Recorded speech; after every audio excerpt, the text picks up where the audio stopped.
Okay, so imagine you are sitting somewhere quiet, maybe near a window, watching the sunset in the late evening.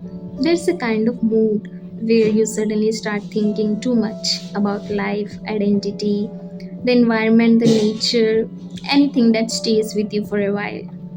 A feeling that makes you conscious of your own existence in harmony with nature. There is a strange silence in that moment. There's this strange silence in that moment. Or maybe you have come across conversations where someone tells you a story, but underneath that story, they are addressing very huge questions, bigger questions, like questions about life, nature, and human choices. Human choices, in a sense, that what happens when a person starts to listen to their own inner truth instead of simply surviving by the rules of the other people. And honestly, this book felt like one to me, like one of those conversations that I am talking about. This one book is On the Banks of Pampa. If you have watched my recent vlogs, you have probably seen me reading this during my Jaipur journey. Originally, this is a Telugu novel called Pampatiram, if I'm correct in pronunciations, written by Volga.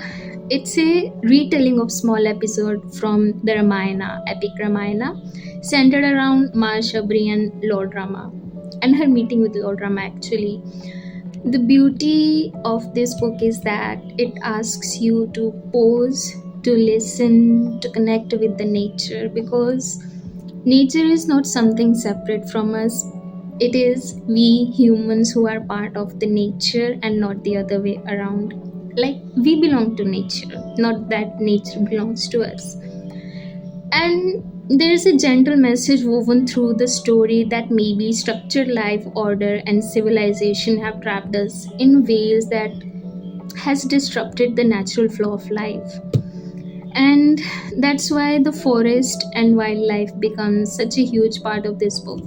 This one, other than Marshabri, that will be less to say because every character in this book has their own distinct stories that make them central part of the book. At least for me.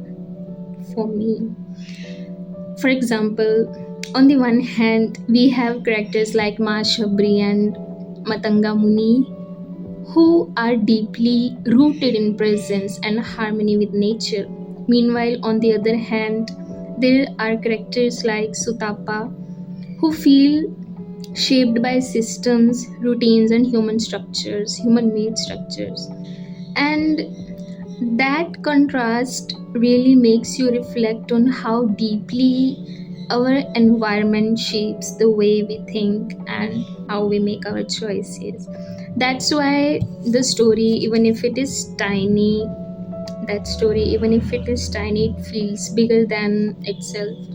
Overall, I found this book quite whimsical and softly powerful because it doesn't force you to agree with everything immediately. Instead, it invites you to feel, think, and listen to that silence through attention awareness. Okay, so if you enjoy books that feel like magical, little stillness, and late night conversations about human nature, this book might be the for you one for you. Or even if you simply want to experience another mythological retelling from a different perspective, I think this one is worth exploring. This one is worth exploring.